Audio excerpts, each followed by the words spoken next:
Labaran safiyar Litinin 14 ga watan goma shekara ta 2024 miladiya, wanda ya daidai da 10 ga watan 4 shekara ta 1446 bayan hijirar manzo sallallahu alaihi wa sallam. Ga takaitattun labaran safiyar tare da ni mai karantawa Muhammad Idris mai barkono.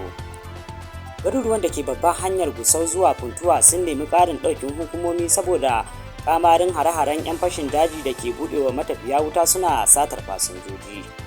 Ƙungiyar Serap mai fafutukar yaƙi da cin hanci a Najeriya ta buƙaci a gaggauta janye ƙarin farashin man fetur a faɗin ƙasar. Shugaban ƙaramar hukumar Kaduna ta Arewa Muktar Baloni ya ƙaryata zargin da ake yi masa na cewa zai yi wa jam'iyyar APC zagon ƙasa saboda rasa kujerar takara a zaben ƙananan hukumomin jihar da ke tafe. Hukumar binciken ababen hawa BIO ta ce ta dakatar da kama motoci ko kuma cin tara ga waɗanda suka aikata kuskure a matsayin mutunta hukuncin kotu. An tsinci gawar yaro ɗan shekaru 3 a ƙarƙashin gada bayan ruwan sama kamar da bakin ƙwarya a Ilori jihar Kwara. An cafke wasu jami'an hukumar karatu mai zurfi ta Kano kan badakalar wawushe kuɗaɗen tura ɗalibai ƙasar wajen kan karatun da gwamnati take tura su ƙaro. Dubban mutane a jihar Jigawa sun nuna farin cikinsu da shirin kiwon lafiya kyauta a faɗin jihar.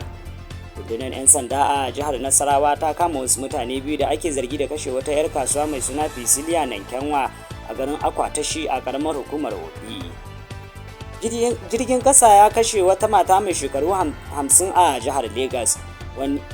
A wannan lahadin ake gudanar da bikin tseren kwale-kwale a birnin Lokoja da ke jihar Kogi, bikin wanda shine karo na 5 tun daga shekarar 2017.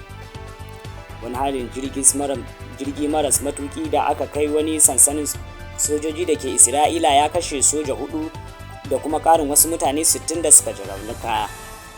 Ministan harkokin wajen Iran Abbas Agaci ya ce kasarsa a shirye take ta shiga yaƙi.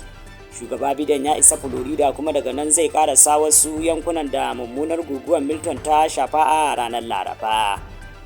Dakarun Isra'ila sun yi amfani da ƙarfi wajen kutsawa ofishin MDD a kudancin Lebanon. Duka nan muka kawo takaitattun labaran safiyar, sai kuma da yammaci idan Allah ya kai mu za ku ji mu ɗauke da wani sabo. Ku ci gaba da kasancewa a wannan shafi nawa domin samun labaran a kowace safiya da yammacin na kowace rana.